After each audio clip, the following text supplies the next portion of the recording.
আজকে শরীরটা প্রচণ্ড খারাপ, গলাটা বসে গেছে, যেহেতু ওইদিকে স্কুলেতে প্রচণ্ড চাপ চলছে এখন। আর সকালবেলা এই বৃষ্টি ওয়েদার, কখনো বৃষ্টি কখনো রোদ, আর পুকুরের জলগুলো ঠান্ডা। তা আমার এমনি টনসিলের দোষ আছে, ওই জন্য ব্যাস গলা গেছে বসে। আর টনসিল খোলা মানেই হচ্ছে আমার জ্বর আসবেই আসবে। যাই হোক, আজকে শনিবার, চলে এসেছি এদিকে ক্লাস করতে, এখন কেউ আসেনি, 9:10 বেজে গেছে। তো আসলে এই বসে আছে, শরীরটা একদম ভালো লাগছে না, কী করবো না করবো। বাড়িতে গিয়ে রান্না বান্না সব রয়েছে, ভালো লাগছে, একদম ভালো লাগছে না, চোখগুলো শুকিয়ে গেছে। তারপর রাত্রেবেলা কী হয়েছে, এসিটা পুরো ডাইরেক্ট হাওয়া মুখে পড়েছে, গলা টলাগুলো বিভৎসভাবে ব্যথা করছে। কথা বলতে গেলে না একসময় ভাবি কি যে আমার বলার মধ্যে কিছু হয়নি তো। আমাদের বাড়ির পাশে, মানে পাশের ফ্ল্যাটে যে দাদা ছিল উনি মারা গেছে, যা যে কারণে মানে সুস্থভাবে মারা গেছে।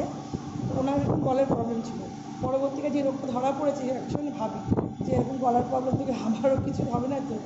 যাই না, ট্রিটমেন্ট করালে না অনেক কিছু ঝামেলা, অনেক কিছু যখন টেস্ট করতে হবে, টেস্ট করা মানেই হচ্ছে আগে ভয়েতেই আর্ধেকে মানে ভয়েতেই পুরো রোগ আর 10টা জুড়ে যাবে। ওই জন্য থাক, সুইমিংটা বন্ধ হোক। আর গায়ে আমার জ্বর আছে, মনে হচ্ছে, চোখগুলো দেখে না পুরো মনে হচ্ছে গায়ে আমার জ্বর আছে। আসুন সবাই।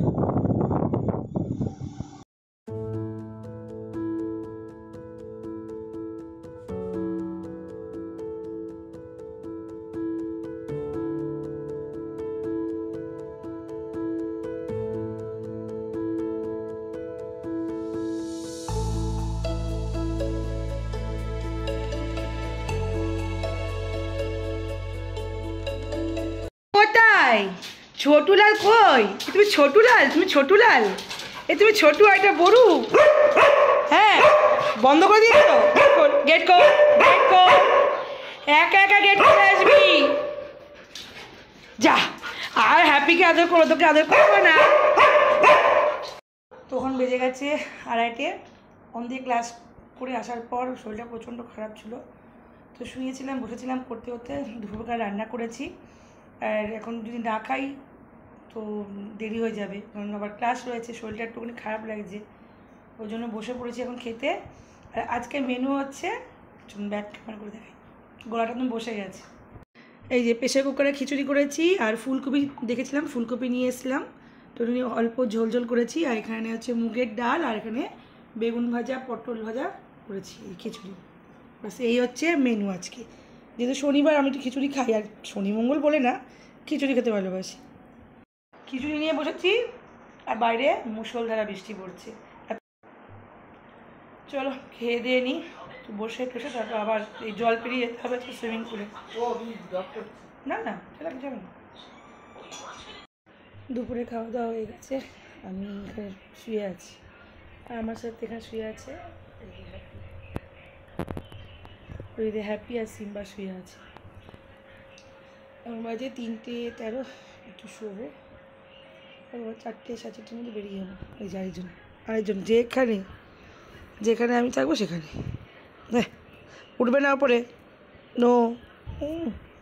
দেখো, কিচ্ছু জানে না, কিচ্ছু জানে না। যাও শুয়ে পড়ো, যাও শুয়ে পড়ো, তোমাকে সবাই দেখছে। সিম্বু গো, সিম্বু। চলো একটু শুয়ে নিই, তারপর আবার দেখা হচ্ছে বিকেলে।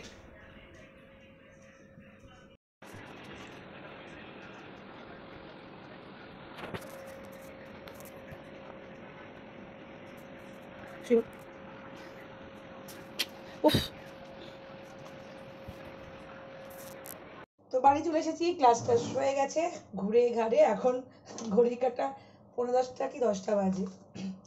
আর আজকে মেয়ে রান্না করেছে হচ্ছে বিরিয়ানি। হ্যাঁ, তো মেয়ে বলেছিল বিরিয়ানি বানাবে, তো বিরিয়ানি বানিয়ে রেখে দিয়েছে। আর এসে একটু টেস্ট করলাম, ব্যাপক হয়েছে। যেহেতু শ্রাবণ মাস, ভেজ বিরিয়ানি, আমি তো শ্রাবণ মাসে টোটালটাই পুরো ভেজ খাই। তো চলো দেখি না একবার, ভেজ বিরিয়ানি যে এত সুন্দর হয়, এত সুন্দর গন্ধ, মানে আমি জানতাম না। হয়তো আমি ভালো পারি না ওর জন্য।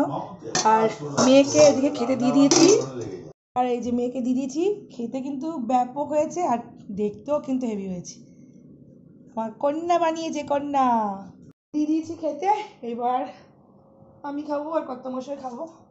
তো একটু শশা কাটতে হবে, তো মেয়ে শশা খায় না বলে ওর জন্য ওকে দিইনি। এখন শশাটা কেটে রাতে ভুড়ি ভোজ করবো, বিরিয়ানি। আর এদিকে সিম্বা হ্যাপি, সবার খাওয়া হয়ে গেছে। চলো শশাটা কিনে নিই। এই যে আমি আমার ডিনার নিয়ে বসে পড়েছি, এখন খেয়ে দিয়ে ঘুমাবো। শরীরটা জ্বর জ্বর লাগছিল, বাট ঠিক আছে। চলো আজকের মতন ব্লগটাকে এখানে শেষ করছি। ভালো লাগলে লাইক করে শেয়ার করে দেবেন, আর সাবস্ক্রাইব করতে কিন্তু ভুলবেন না। চলুন।